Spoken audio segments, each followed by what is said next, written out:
सत्संग में आने से प्राणी को ये ज्ञान दिया जाता है, आत्मज्ञान, उसके साथ साथ परमात्म ज्ञान। आत्मज्ञान है कि आप कौन हो और मनुष्य जीवन आपको किस लिए प्राप्त हुआ है और इसका मूल उद्देश्य क्या है। और परमात्म ज्ञान है, परमात्मा कैसा है, वो क्या लीला करता है, वो क्या सुख देता है और उस परमात्मा की प्राप्ति कैसे होती है, ये सत्संग होता है। तो सत्संग में सबसे पहले आत्मज्ञान कराया जाता है और फिर उसके बाद परमात्म ज्ञान होता है। आत्मज्ञान ये है कि आप असंख्य युगों से इस काल के जाल में भटक रहे हो, जन्म और मृत्यु की इस फांसी पर लटक रहे हो। जब तक आपकी जन्म और मृत्यु समाप्त नहीं होगी आप सुखी नहीं हो सकते, चाहे सारी पृथ्वी का राज्य भी आपको प्राप्त हो जाए।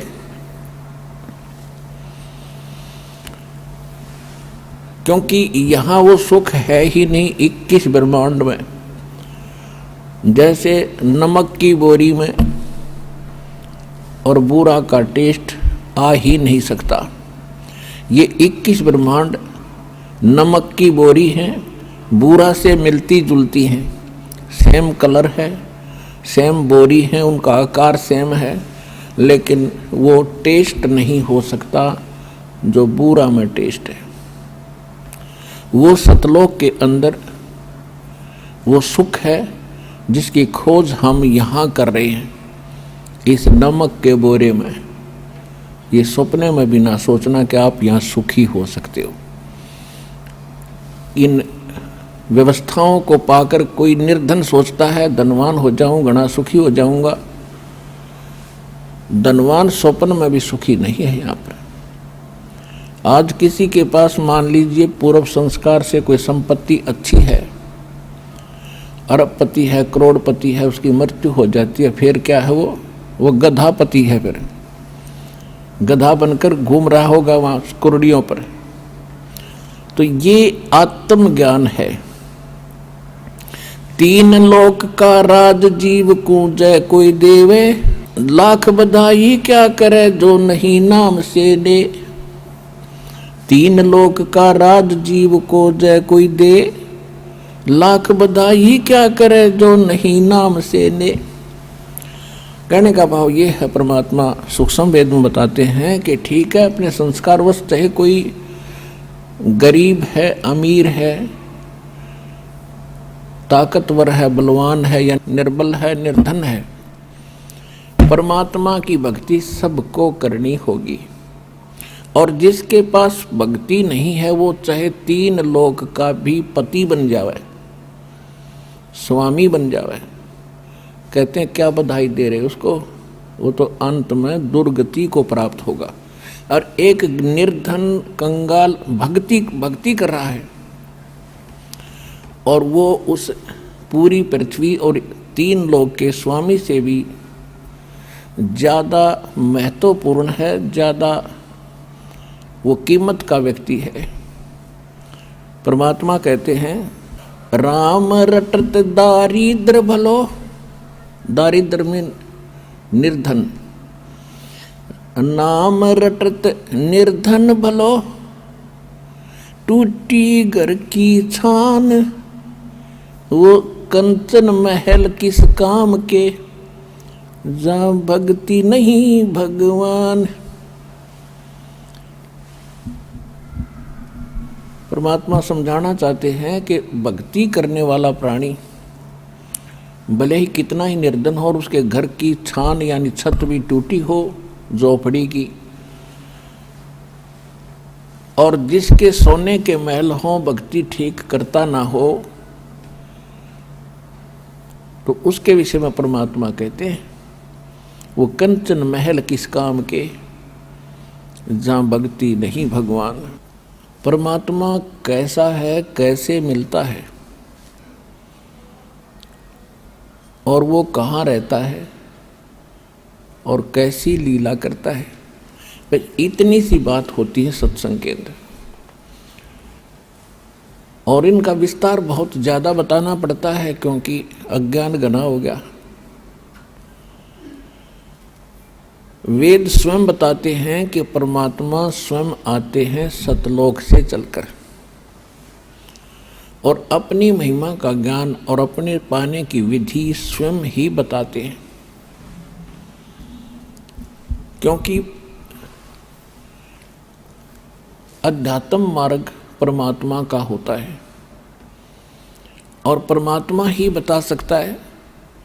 अन्य कोई किसी प्रकार से कोई साधना साधक करके अनुभव करने की चेष्टा करता है तो इनकम्प्लीट ही रहता है, क्योंकि यहाँ का भगवान जो है, जो यहाँ का स्वामी है, ये काल भगवान, ये नहीं चाहता कि यहाँ मेरे जाल में फंसे हुए प्राणियों को उस पूर्ण परमात्मा की जानकारी हो जाए और उसके पाने की विधि प्राप्त तो बिल्कुल नहीं होने देता, जिसके परिणाम स्वरूप आप देख रहे हो विश्व में कहीं पर भी सत साधना नहीं है, सत भक्ति नहीं है।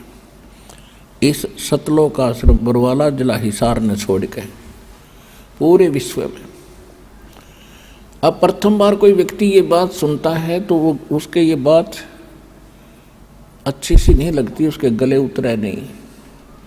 और जिस समय ये प्रमाण देखोगे, सदग्रंथों के अंदर गूढ़ रहस्यों को स्वयं आँखों से देखकर जानोगे, फिर आप सहर्ष स्वीकार करोगे कि सचमुच इस विश्व में सत भक्ति किसी के पास नहीं है और सत साधना शास्त्र अनुकूल भक्ति के बिना जीव मुक्त नहीं हो सकता। अब जैसे किसी ने जंडी काटनी हो, एक पेड़ होता जंडी, और उसके काटने का तरीका क्या होता है, एक कुहाड़ा होता है, कुहाड़ी पन्नी लोहे से बनी हुई, और फिर आरी होती है लोहे के दांतों वाली।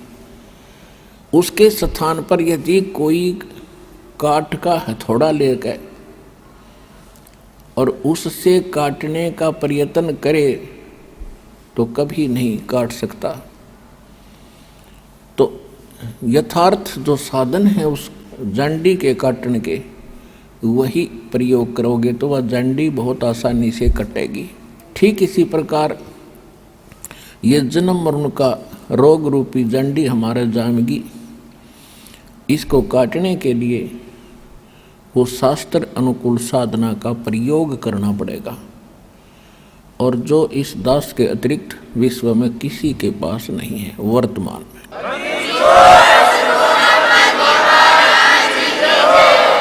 और जिन महापुरुषों ने यह जंडी काटी अर्थात मोक्ष प्राप्त किया, उन्होंने भी यही औजार प्रयोग किए थे जो दास आपको दे रहा है, बता रहा है, सुना रहा है, दिखा रहा है। और इस तरह जंडी कटेगी, इसी से ये मोक्ष होगा। आज आपको बताएंगे कि परमात्मा कैसे मिले, परमात्मा प्राप्ति कैसे होगी। उसके लिए आपको प्रमाण भी देंगे और साथ में सत्संग भी सुनाएंगे। किस पुण्यात्मा को मोक्ष प्राप्त हुआ, उन्होंने कौन सी साधना की, और उनका हमारे सदग्रंथों में भी कहीं प्रमाण है कि नहीं।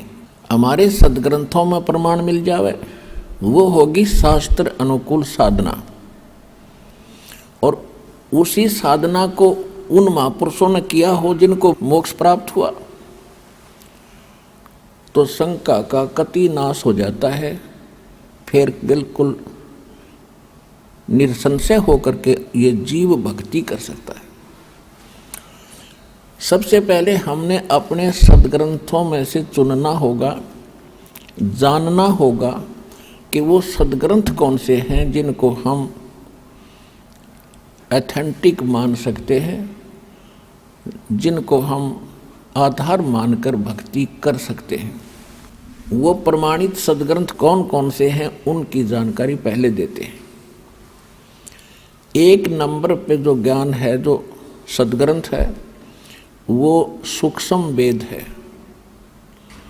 सूक्ष्म वेद जिसको तत्व ज्ञान भी कहते हैं। श्रीमद् भगवत गीता अध्याय नंबर 4 के श्लोक नंबर 32 में कहा कि अर्जुन, जो अभी मैंने इसी चौथे अध्याय के 25 से लेकर 30 मंत्र तक जो जानकारी आपको बताई है कि कोई तो देवताओं की पूजा करता है, कोई केवल स्वाध्याय करता है और कोई हठ योग करता है, घोर तप तपता है, कोई घोर अहिंसावादी व्रत रखता है, जैसे मुंह पर पट्टी बांध कर नंगे पैरों घूमता है, और कोई केवल योग अभ्यास ही करता है। और सभी के सभी अपनी इस साधना को पापनाशक जानते हैं। पापनाशक यानी मोक्षदायक। पाप नष्ट होंगे तभी हम मुक्ति पा सकते हैं, कर्मों के बंधन से हम यहाँ जकड़े पड़े हैं। यदि उन साधकों को ये पता चल जावे कि ये शास्त्र अनुकूल साधना नहीं है तो वो त्याग देंगे। उनको पता नहीं है तभी तो अपनी अपनी साधनाओं को सब श्रेष्ठ मान कर रहे हैं, चाहे कोई मंगलवार का व्रत रख रहा है, चाहे कोई शुक्रवार का, चाहे कोई किसी देव को पूज रहा है या भैरव भूत बतालों को पूज रहे, सभी के सभी अपनी साधनाओं को वो सत्य मान रहे हैं। तो यहाँ गीता अध्याय नंबर 4 के श्लोक 32 में गीता ज्ञानदाता कहता है कि इन धार्मिक यज्ञों की, यज्ञ माने धार्मिक अनुष्ठानों की जानकारी विस्तार के साथ सच्चिदानंद घन ब्रह्म की वाणी में लिखी गई है। सच्चिदानंद घन ब्रह्म की वाणी में विस्तार के साथ कही गई है और वो परमात्मा द्वारा अपने मुख कमल से बोली जाती है। वो तत्व ज्ञान कहलाता है, उसको सूक्ष्म वेद कहते हैं। चौथे अध्याय के 34वें श्लोक में गीता ज्ञानदाता कहता है कि उस तत्व ज्ञान को मैं नहीं जानता, उसके लिए किसी तत्वदर्शी संत की खोज करो और उनको दंडवत प्रणाम करने से, कपट छोड़ के उनकी विनम्रता से प्रसन्न करने से और सेवा करने से वो तत्वदर्शी संत उस तत्व ज्ञान का उपदेश करेंगे। तो गीता ज्ञानदाता ने स्पष्ट कर दिया कि जो गीता में मैं ज्ञान आपको अध्यात्म ज्ञान बता रहा हूँ ये कंप्लीट नहीं है, ये संपूर्ण नहीं है, इसमें वो तत्व ज्ञान नहीं है, वो सूक्ष्म वेद नहीं है। लेकिन ये भी नहीं कह सकते कि ये श्रीमद् भगवत गीता का ज्ञान गलत है। श्रीमद् भगवत गीता का ज्ञान कौन सा ज्ञान है? चारों वेदों का निष्कर्ष है, चारों वेदों का निष्कर्ष है।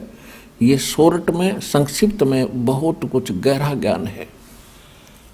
और इसके साथ साथ इस काल भगवान ने इसमें थोड़ी सी अटकल अपना मत प्रवेश करके गड़बड़ी की है, लेकिन वो वेदों से उसकी जांच करके हम इसके मत को रिजेक्ट कर देंगे। उदाहरण के तौर पे गीता ज्ञानदाता गीता अध्याय नंबर 3 के श्लोक नंबर 6, 7, 8 और 9 में ये कहता है कि अर्जुन, यदि तू कर्म सन्यासी हो गया, काम छोड़ के और एक स्थान पर बैठ कर हठ योग करेगा तो तेरा निर्वाह कैसे होगा? यानी कर्म सन्यासी मत बन, कर्म योगी बन, यानी काम करते करते भक्ति कर। ये तो है वेद ज्ञान। फिर इसने 6ठे अध्याय के 10 से लेकर 15 तक अपना मत बताया है। 10 से लेकर 15 तक अपना मत बताया है कि एकांत स्थान पर बैठ जा, नीचे थोड़ा सा घास फूस बिछा, उसके ऊपर मृगशाला बिछा, ना ज़्यादा आसन ऊंचा हो ना नीचा हो, अपने नाक के अग्रभाग पर देखता रहे, ऐसे साधना कर। तो ये किसी वेद में नहीं, ना किसी उस तत्व ज्ञान में, क्योंकि ये उसका खंडन है जो तीसरे अध्याय के 6, 7, 8 के अंदर ये कह रहा है कि अर्जुन तू यदि हट करके बैठ गया, तेरा निर्वाह कैसे होगा, गुजारा कैसे चलेगा? तो काम भी कर, भक्ति भी कर। 8वें अध्याय के 5 और 7 श्लोक में ये स्पष्ट करता है कि अर्जुन तो युद्ध भी कर, मेरी भक्ति भी कर। यही यजुर्वेद अध्याय नंबर 40 के मंत्र नंबर 15 में है कि अर्जुन, उसमें कहा है कि ओम कर्तु समर किलबे समर और कर्तुम समर। ओम नाम का जाप काम करते करते सिमरण करो, विशेष कसक के साथ सिमरण करो, मनुष्य जीवन का मूल कर्तव्य जान के ओम का सिमरण करो। ये तो है ओम यानी ब्रह्म तक की साधना का वर्णन है उसके अंदर वेदों और गीता। और यही गीता अध्याय नंबर 8 के श्लोक नंबर 13 में कहा है कि ओम इति एकाक्षरम ब्रह्म विवरण माम अनुसमरण ये पर्याति तजन देहम सयाति परमाम गतिम। मुझ ब्रह्म का केवल एक ओम मंत्र है।